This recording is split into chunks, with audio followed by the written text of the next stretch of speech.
திருவள்ளூர் அடுத்த திருநின்றவூரில் தமிழ்நாடு அரசு இந்து சமய அறநிலையத்துறை கட்டுப்பாட்டில் அமைந்துள்ள அருள்மிகு ஸ்ரீ மரகதாம்பிகை சமேத ஸ்ரீ இருதயாளேஸ்வரர் திருக்கோவில் ஜூர்ணாதாரண அஷ்டபந்தன மகா கும்பாபிஷேகம் வெகு விமரிசையாக நடைபெற்றது.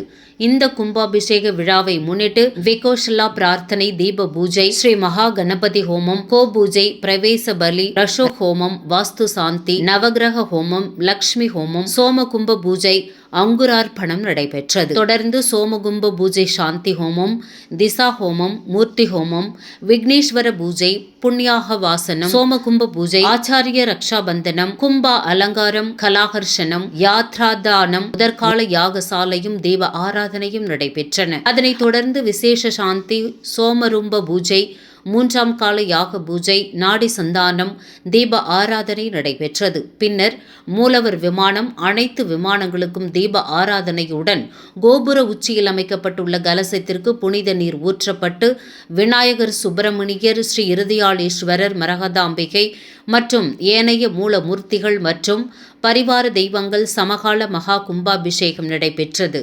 அப்போது பக்தர்கள் மீது புனித நீர் ஊற்றப்பட்டது. இந்த கும்பாபிஷேக விழாவில் பல்வேறு பகுதிகளைச் சேர்ந்த 1000க்கும் மேற்பட்ட பக்தர்கள் குவிந்து அம்மனை வழிபட்டு சென்றனர்.